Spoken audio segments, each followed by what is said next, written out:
Don't throw out those old ceiling fan blades until you try this.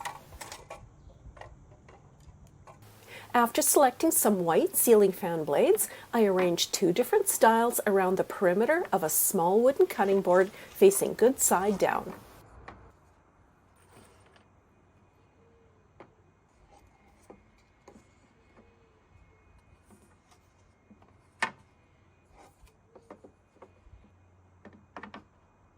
You can paint these fan blades any color you wish, but since I love white and neutrals, I'm going to keep them white because I like white flowers, especially daisies. Choosing the white side of 4 flat-laying blades, I pre-drilled holes on the backs, then attached them to the cutting board with screws.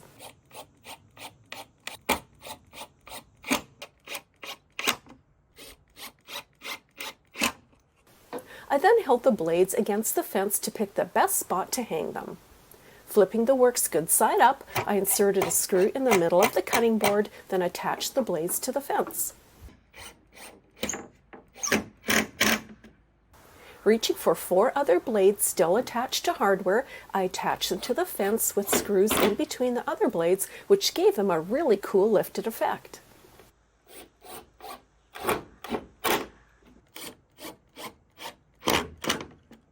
I then screwed some wide, black-headed screws around the perimeter of the cutting board.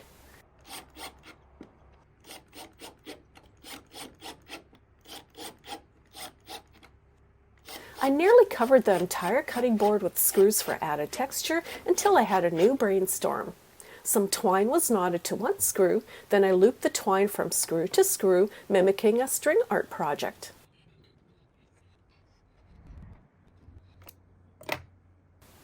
I then snooped through my shed and found an old chunk of water hose. The hose was positioned at the head of the flower, then attached to the fence with a screw. I then looped the hose with some whimsical twists, eventually ending with the hose facing down as if it was growing from the ground. I made sure the curves were nice and smooth and that the screws didn't dig into the hose too tightly for a truly free-form look. I then reached for some other items that I felt may resemble interesting leaves. Some green license plates were attached randomly along the hose to complete the look. To finish things off, I reached for some wood protectant and painted any of the cut ceiling fan areas that may weather quickly. Then I arranged the cable reel potting bench with some herbs and pots to complete this whimsical garden area. The ceiling fan flower pops with interest and fun, creating such a unique eye grab. It emphasizes the garden theme while adding whimsy and charm. And I love how the license plate leaves marry the quirky coffee can graphics, adding color and interest. I hope this inspires you to pull out a few ceiling fan blades to create some whimsy in your own garden this summer. I want to turn this spindle into something fun for the backyard. I'm going to paint it this beautiful blue. I'm going to do both sides of the spindle so that it's all one color, and I want to make sure to do the ends as well. I want to add some additional colors.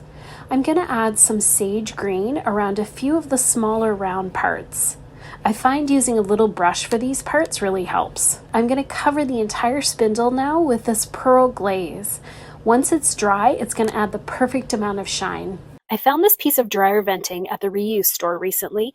I'm going to start by slicing it down the middle. I can do this with just a normal pair of scissors. Now that I've worked my way down the middle, I'm going to go ahead and cut off a section. With this end cut off, I want to flatten it out. It's actually quite easy to flatten out by just pushing it down until it lays flat. Now that I have all 4 sections cut, I want to turn them into wings. I'm going to make 2 different sizes, so we'll have 2 larger ones and 2 smaller ones when I'm done. To give the wings a little bit of color, I'm going to lightly brush on some blue paint to the ends. I'm also going to add some sage green to the middles, and then some cream paint to the tips of the wings.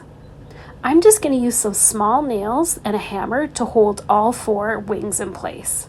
The final thing I need to do is attach a small head. I've gone ahead and painted a ball with the blue paint and pearl glaze, and I'm just going to use some glue to hold it in place. I love how fun this giant dragonfly is. It adds such a colorful touch to the fence and was so easy to make. I hope this has inspired you to make some giant friends for your backyard this summer as well. Thank you so much for watching this episode of Home Talk. I'll see you next time. I've always wanted to make some sort of garden art out of metal, and while I was at a flea market, I spied these license plates and knew I could do something with them. I wanted to make a flower, so I laid the license plate on a piece of white paper and cut it to size. Then I folded the paper in half and cut out half of a petal for my pattern. I opened up my petal pattern and laid it on the back of the license plate and traced around it with a Sharpie. Using a tin snip, I cut it out. I made 5 petals in all. I wanted the petals to be bent, so I turned up the edges with the pliers. I also used a small paint can and rolled the plate along the can's edge to bend it. For the center of the flower, I cut a plate in half, and then I cut out a circle. I made cuts into the center of the circle and bent the cuts upward.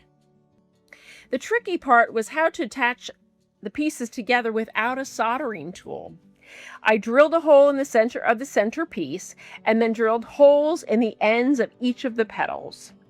I placed a bolt through each of the holes, and then using an electrical box cover, I drilled a hole in the center of that and 1 hole on each side of the center hole. I placed the bolt through the center hole and secured everything together with a nut. I threaded a cable tie through the 2 side holes in the box cover and then placed the plant stake around the bolt and secured it with the cable ties. I do love how it turned out, and I was proud of myself for figuring out how to attach the pieces together without using a soldering tool.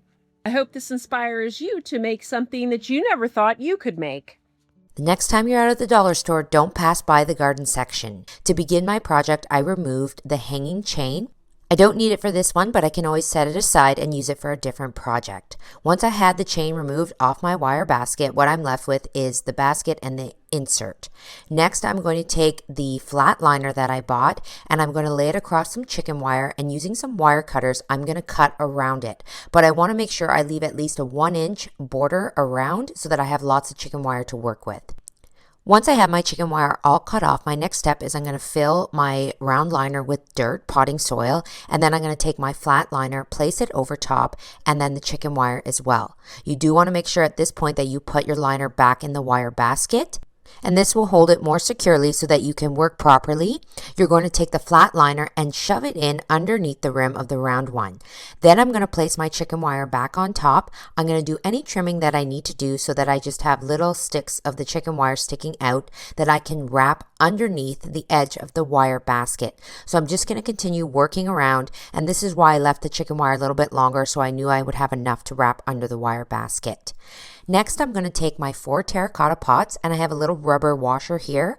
I'm going to thread some crafting wire around it, twisting it tight, and then I'm going to take the ends of the crafting wire, and what I'm going to do is I'm going to slide them through the whole of the terracotta pot and pull it up tight.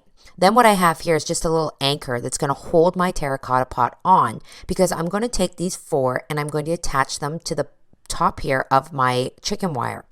So I'm going to put 2 close at the front, wrapping them on around the chicken wire using the wire from the terracotta pot that's holding on with the little rubber washer. Then for the back, I'm going to put the 2 a little more spaced out. Once I have them all wired on, I just tighten them up, make sure they're nice and tight. And then when it's flipped over here, what I have is a nice little stand. Next, for this project, what I want to do, since I'm going to be making this little planter into a cute little turtle, so I'm going to take some chicken wire and I'm going to shape it around roughly into like a cylinder shape, and trying to mold it as best as I can with my hands to make a turtle head. Then I'm going to stuff that with some faux moss and greenery, and then I'm going to attach that using the ends of the chicken wire that are sticking out onto the ends of the wire basket. So I just wrap those around the edge of the wire basket. There's lots of wire here to work with, and I use the wire because then I can mold the turtle head so that it stands up any way I wish. I'm going to repeat this process but a little different shape for the turtle tail. Next, what I'm going to do is I'm going to take some scissors and I'm going to cut some holes in the top of the brown basket liner, and then I'm going to open it up nice and wide so I have the dirt exposed, and then I'm going to just push in the plants that I like. So I'm just working around, making different holes and pushing in all kinds of different plants and making sure I add a bit of extra dirt to make them stable.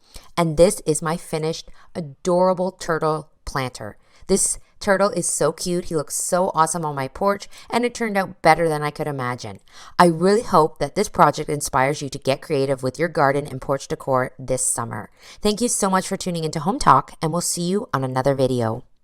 So I have an assortment of vintage garden tools in my toolbox here, and I have the lid of an oil drum can. You will need a drill with a metal bit for your clock part to fit through.